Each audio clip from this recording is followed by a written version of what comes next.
with a very very amazing topic and very very interesting topic ji. Amazing भी है और interesting भी है। अमेजिंग इसलिए है क्योंकि ये कैलकुलस की शुरुआत है, और इंटरेस्टिंग इसलिए क्योंकि इसमें हम बड़ी मजेदार नई नई चीजें पढ़ेंगे। ठीक है, जो चीजें आपने अभी तक पढ़ी हैं उन्हीं चीजों को हम लोग और फर्दर एक्सप्लोर करेंगे, राइट। तो this is the topic that is functions. हमने फंक्शन से पहले रिलेशंस पढ़ा है ना। रिलेशंस जो है उसी से मिलता जुलता फंक्शन है। तो हम कहते हैं actually function is it's a special type of relation.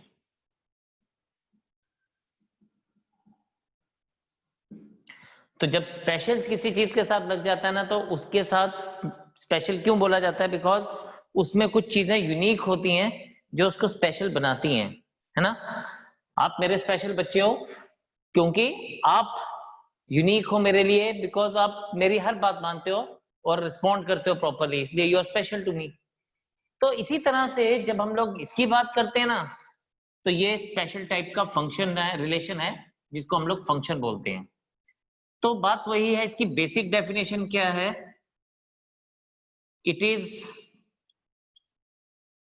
A rule by which elements of set A is connected with set B। Set A भी बोल सकते हैं, सेट B भी बोल सकते हैं, सेट 1 भी बोल सकते हैं, सेट 2 भी बोल सकते हैं, right. Now elements of set A is connected with set B। Number 2, each element must be each element of set A, यानी पहले सेट का, of set A must be connected with some element in set B. This is number 2. And number 3, each element must be each element again of set A must be connected with a unique element। तीन बातें। Number one, each elements of set A is connected with set B। this is number 1। ये तो आपको समझ आ गया, ये हम relation में भी करते थे, ठीक। Now important is this, each element, हर एक element of set A must be connected with some element in set B। and the last one is very very important, कि each element of set A must be connected with a unique element in set B। ठीक है, तो ये जो चीज है ये बहुत इंपॉर्टेंट है। चलिए इसको हम लोग एरो डायग्राम से या वेन डायग्राम से देखते हैं। देखें, मेक रफली 2 सेट्स मैंने बना लिए। इन 2 सेट्स की अगर हम बात करें तो ये हमारे पास क्या रहेगा? ये हमारे पास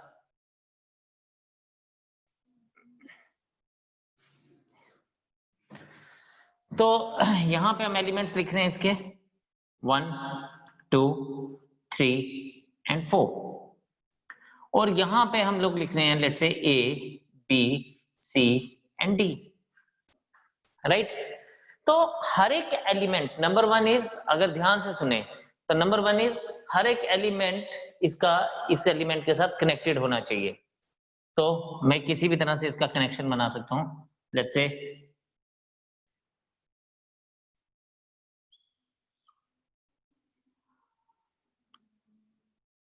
ठीक है।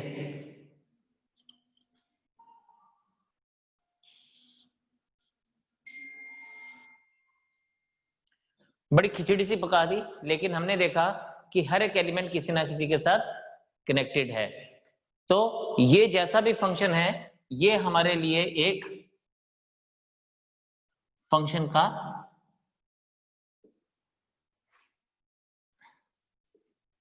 बता के दे रहा है।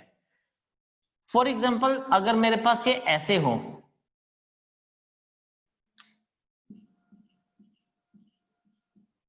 एंड चलिए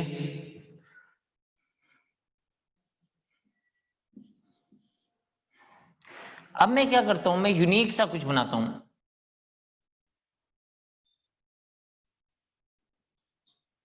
सिंपल सिंपल सा बनाता हूं ताकि देखने में क्लैरिटी हो जाए। ठीक है, तो अभी ये जो b है, a तो हमारे पास a was a function, it was a is a function, because ये इसकी सारी की सारी प्रॉपर्टीज को लेके चल रहा है, राइट। कौन कौन सी प्रॉपर्टी? सेट ए के एलिमेंट सेट बी के एलिमेंट के साथ कनेक्टेड है, फिर each element of A, set A is connected with set B, and number three इसने क्या बोला? नंबर थ्री इसने हमें बोला कि नंबर थ्री इसने बोला हमें कि it should be uniquely connected with, it should be uniquely connected with this, right। तो जब ये यूनिकली कनेक्टेड बोल रहा है हमें, इसका मतलब क्या है? इसका मतलब यही है कि ये a जो है, अगर आप 1 देखें तो 1 was connected with d, 2 was connected with c, 3 was connected with a and 4 was connected with b। तो हर एक एलिमेंट अलग अलग एलिमेंट के साथ कनेक्टेड है, राइट। नाउ अगर आप यहां पे बात करें, इफ यू सी हियर, तो यहां पे क्या हो रहा है?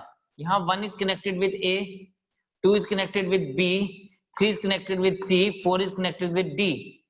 तो क्या ये फंक्शन है? इसने एक चीज हमारी नहीं मानी यहां पे, वो क्या?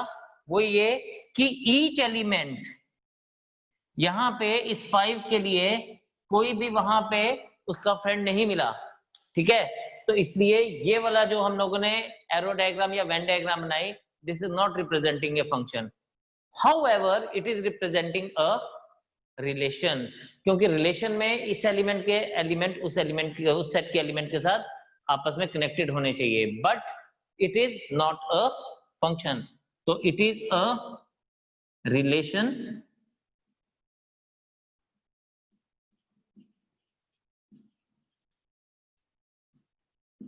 बट नॉट फंक्शन, ठीक है। तो ये छोटी छोटी चीजें जो हैं, ये हमारे लिए बड़ी ध्यान देने वाली रहती हैं जब हम इसकी बात कर रहे हैं, राइट। चलिए let us understand one by one कि which of them is a function and which of them is not a function। Now look at the definition, जो आपने definition है आप उसको जरा एक बार पढ़ें दोबारा से। नंबर वन थिंग वाज कि element of A must be associated with या connected with elements of set B, right।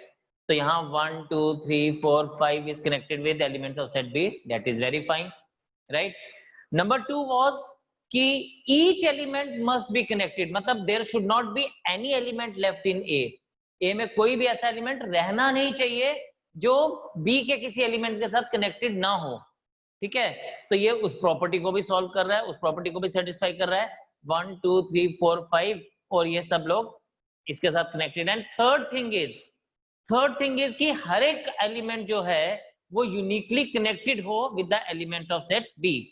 तो यूनिकली कनेक्टेड का मतलब ये है A B C D, ठीक है। तो आप देखिए 1 is connected with A, 2 is connected with B, 3 is connected with C, 4 and 5 is connected with D, right. तो इस बात को हम ऐसे समझते हैं, आपने चाइल्ड मदर रिलेशन को ध्यान में रखना है, किसको? चाइल्ड एंड मदर के रिलेशन को, राइट। नाउ बायोलॉजिकली अगर हम लोग देखें तो हमारे पास every child is having a unique mother, right, है ना। तो यहां पर भी ऐसा ही है, यहां पे 1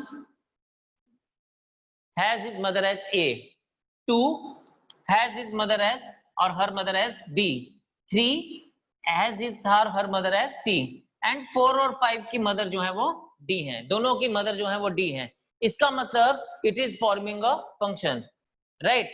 बट क्या कभी ऐसा हुआ कि एक चाइल्ड की दो अलग अलग मदर्स हुई biologically? It could not be possible, है ना, ये तो हो ही नहीं सकता, राइट। तो इसीलिए हमने उसी मेथड को ध्यान में रखना है, उसी फंक्शन को ध्यान में रखना है, उसी चीज को ध्यान में रखना है। और यहाँ पे देखिए, अगर 1 की बात करें, सिर्फ 1 को देखें, अभी बाकी सब लोगों को तो ठीक है, 5 की मदर इस बार ई है, 4 की मदर डी है, 3 की मदर हमने सी बना ली, 2 की मदर बी है, फाइन। बट क्या 1 की मदर ए और बी दोनों हो सकती हैं? No, biologically it is not possible, right. हाँ, रिलेशंस में हम लोग कह सकते हैं कि ओके, मेरी एक माँ ये है और एक माँ जिसने मुझे जन्म दिया है, वो बोला जा सकता है, that is a different story. But biologically it could not be possible कि any child have two mothers. So यहाँ पे 1 की we are having two images or two mothers हमें दिख रही हैं, that is A and B, which is not possible. So this is not a function.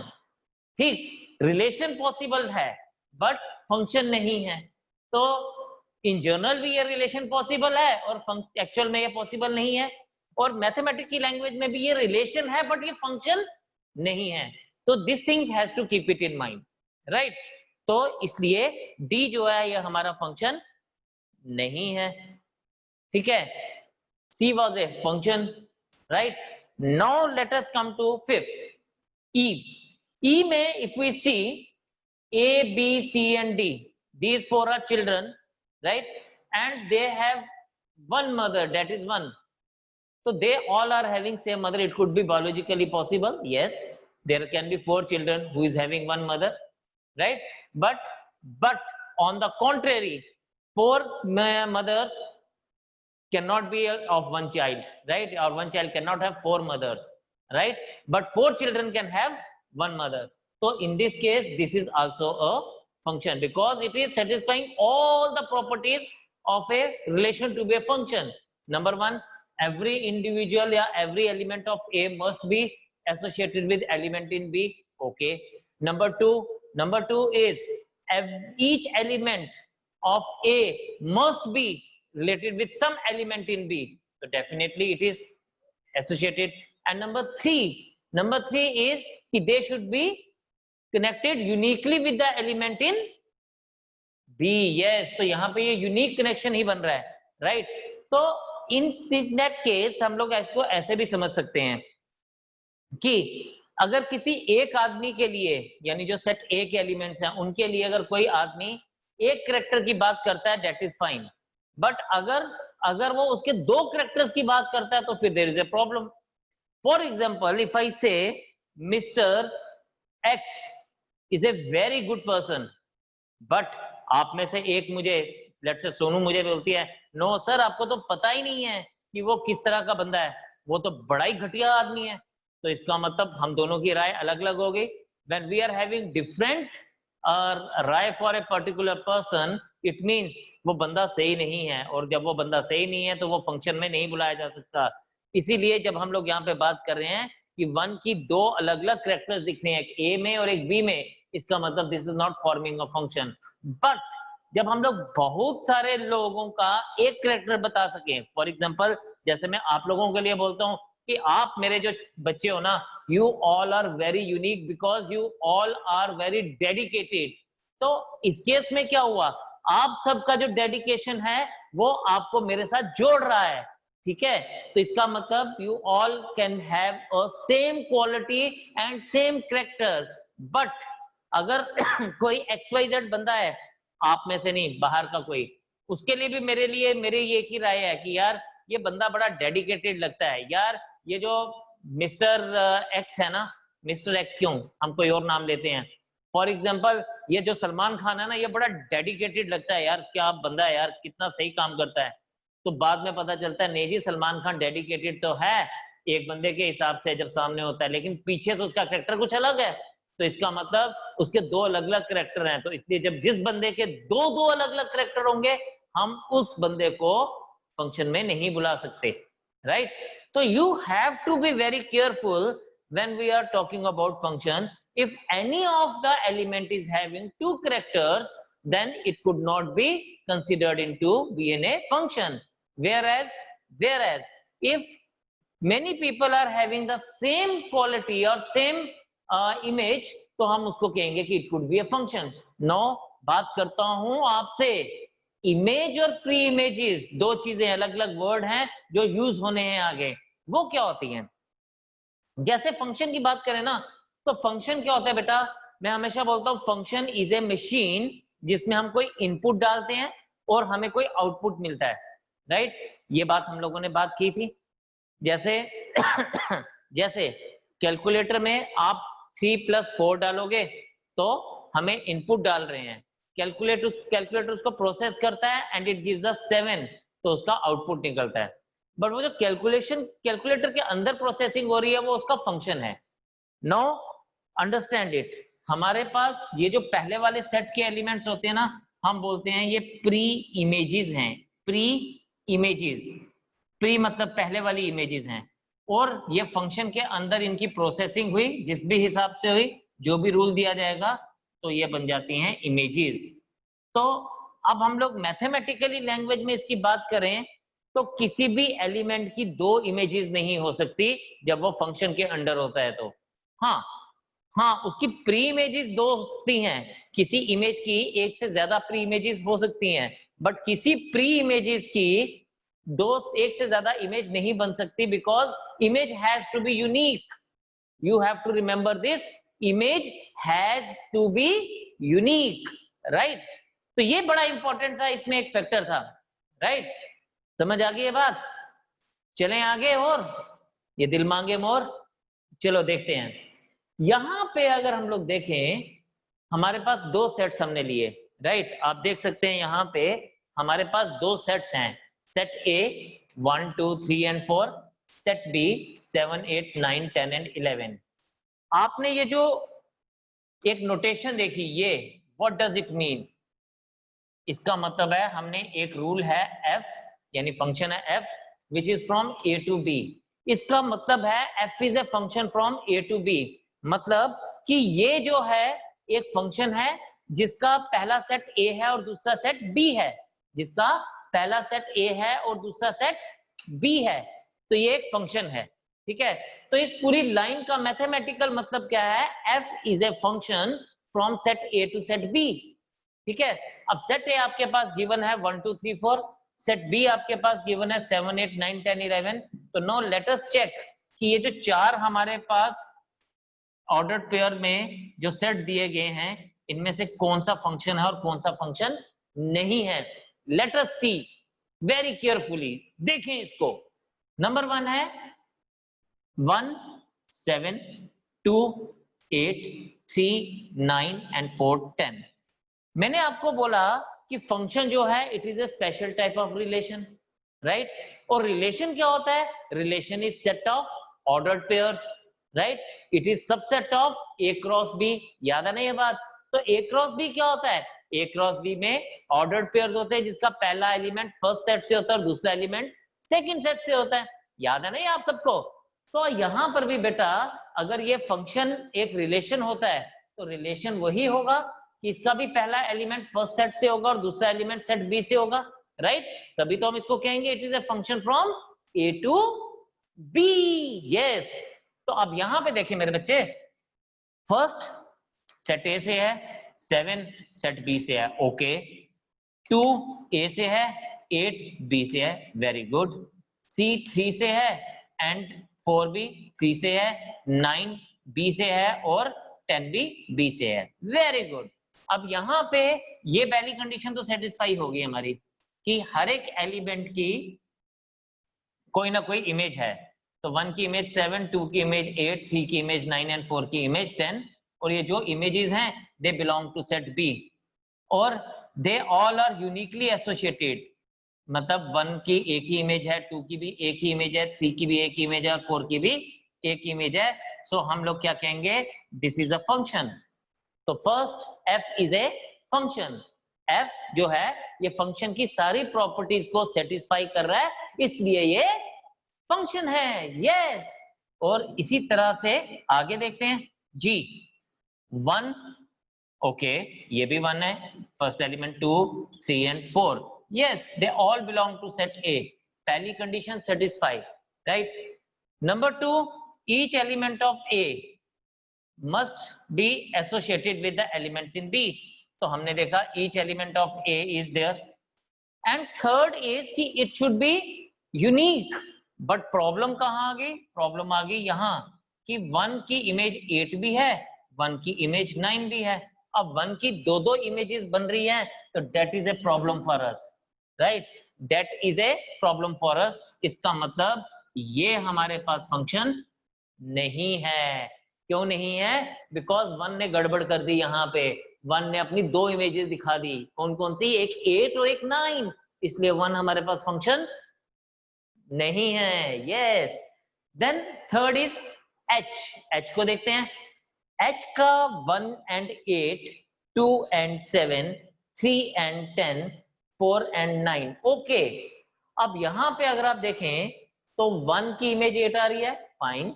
2 की image 7 आ रही है, वेरी गुड. 3 भी मिल रहा है जिसकी इमेज 10 है. 4 की इमेज 9 है. बट ये 5 कहां से आ गया?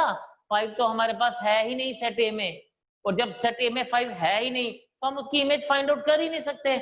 इसका मतलब this is trying to make us fool. इसलिए ये भी फंक्शन नहीं है. जो भी हमें बेवकूफ बनाने की कोशिश करेगा हम उसको फंक्शन में नहीं रखेंगे. हाँ जी, ठीक है. The next is I. I को भी देखते हैं. आई अब आप मुझे बताएं.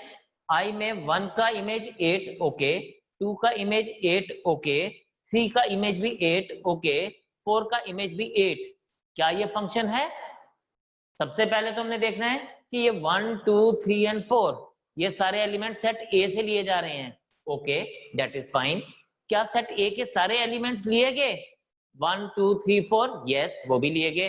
Second point satisfied. And third कि each element of A must have a unique image. Unique image का मतलब वो एक ही कैरेक्टर शो करने चाहिए. तो 1 भी 8 दिखा रहा है, 2 भी 8 दिखा रहा है, यानी सिंगल कैरेक्टर दिखा रहे हैं. इसका मतलब कि ये हमारे पास फंक्शन है. तो दिस इज अ फंक्शन. अब ये फंक्शन कैसा फंक्शन था? ये फंक्शन ऐसा ही था जैसा मैंने आपको ई में दिखाया, ई में रिप्रेजेंट किया, राइट? तो आप जल्दी से इनके नोट्स बनाइए, फिर मैं नेक्स्ट कंसेप्ट के ऊपर आपसे बात करता हूं. शाबाश, जल्दी करें.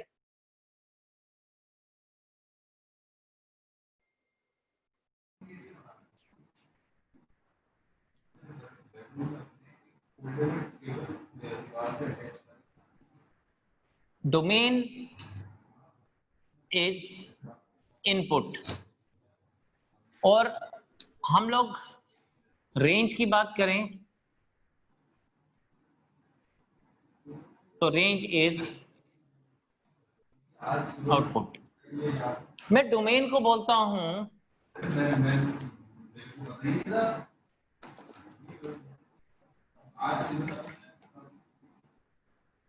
set A, right?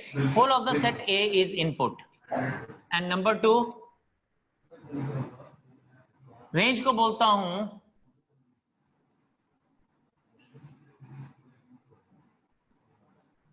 set of elements which are associated with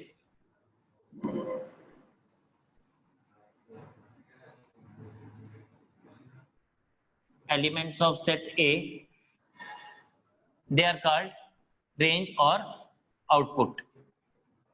But codomain क्या होता है? There is another thing जो आप अक्सर सुनते हैं. ये वही है जो आपने रिलेशन में भी सुना है. तो कोडोमेन है हमारे पास whole of the set B, whole of the set B, right? So that is called domain, codomain and range. तो ये जो तीन चीजें हैं ये आपने बड़े ध्यान से इसको हमेशा अपने दिमाग में रखना है. यस. अब इंपॉर्टेंट क्या है? इंपॉर्टेंट ये है कि हम लोग डोमेन क्या ले सकते हैं. डोमेन होता क्या है? कहीं जगह पे डोमेन हम लोग रैशनल नंबर्स लेते हैं, कहीं जगह पे हम लोग डोमेन नेचुरल नंबर लेते हैं, कहीं जगह पे डोमेन हम लोग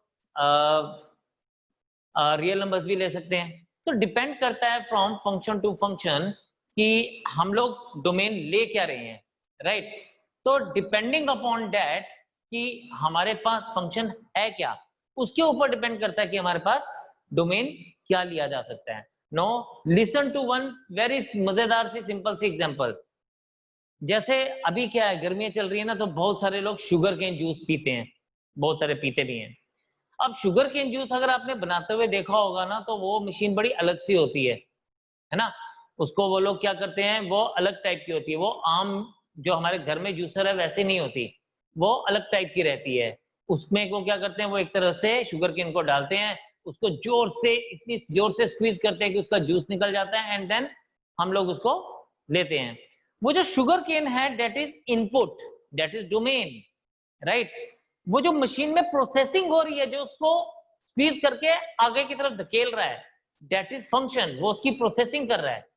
and finally what we get two things, roughage and juice. But हमारी आई किसके ऊपर होती है, हमारी आंख होती है जूस के ऊपर, है ना। तो वो जो जूस होता है ना बच्चे, वो हमारे लिए रेंज है। And if we talk about roughage plus juice, that is codomain, ठीक है। Roughage plus juice is codomain, juice is the range, and sugar cane is the domain. मतलब उसने डोमेन में दो चीजें थी, उसने शुगर केन में से डोमेन डाला गया, शुगर केन डाला गया एज ए डोमेन, मशीन में उसका प्रोसेसिंग हुआ, फंक्शन हुआ, and then we get two different things, one is range and plus roughage. Roughage is something extra जिसकी हमें जरूरत नहीं होती, ठीक है। वो हो भी तो भी कोई प्रॉब्लम नहीं, वो नहीं हो तो भी हमारे लिए वो मायने ही नहीं रखता बिल्कुल भी, राइट। तो ये हमारे पास, लेकिन क्या आप उसमें सिट्रस जूस निकाल सकते हो, या क्या आप उसमें गाजर का जूस निकाल सकते हो? नो, गाजर के जूस के लिए we are having a different type of machine. तो उसके लिए उसका इनपुट जो होगा वो कैरेट होगा, और उसके कैरेट वाली मशीन में हम लोग शुगर केन का जूस नहीं निकाल सकते, चाहे जो मर्जी हो जाए, है ना। तो हर एक चीज के लिए इनपुट अलग अलग है, and it gives us a different output. For example, आपके पास कैलकुलेटर है, एक सिंपल कैलकुलेटर होता है, एक साइंटिफिक कैलकुलेटर होता है। तो सिंपल कैलकुलेटर में आप जो मर्जी कर लीजिए, आप साइन एक्स की वैल्यू नहीं निकाल सकते, साइन 30 की वैल्यू नहीं निकाल सकते, साइन 45 की वैल्यू नहीं निकाल सकते, है ना। तो उसका इनपुट जो है वो सिर्फ डिजिट्स ही रहते हैं। क्यों? क्योंकि उसके बियॉन्ड हम जा ही नहीं सकते। वेयर एज जब हम साइंटिफिक कैलकुलेटर की बात करते हैं, तो उसका इनपुट बड़ा हो जाता है, उसका डोमेन बड़ा हो जाता है, वो और ज्यादा बड़ी बातें कर सकता है। तो domain is what input we are having, right. Range is वो एलिमेंट्स जो डोमेन के एलिमेंट्स के साथ एसोसिएटेड है या कनेक्टेड है with respect to the given function. And codomain is the extra thing available in the set B. अगर हम लोग उन सबको कनेक्ट लेके चलेंगे, तो वो that whole of the thing is called, यानी whole of the set B is called codomain, right. तो आई होप आपको डोमेन, कोडोमेन और रेंज में फर्क समझ आ गया, राइट। तो नेक्स्ट सेशन में हम लोग बड़ा मजेदार सी एक और चीज पढ़ने वाले हैं, that is 3 golden rules of finding domain. मस्त एकदम से, आप एक बार उसको देखेंगे तो then you will never forget in your life कि वो डोमेन कैसे निकालना, और डोमेन को हम लोगों ने सोचना कैसे है। तो we will be doing domain, finding domain, 3 golden rules, and we will be able to find out how to find the domains of different type of functions, right। तो आपने आज का जो लेक्चर है इसको अच्छे से पढ़ना है। जब नेक्स्ट सेशन में जब भी आप आएंगे, तो आप मेरे साथ डोमेन फाइंड आउट करने चलेंगे, and you will love it, I telling you, ठीक है।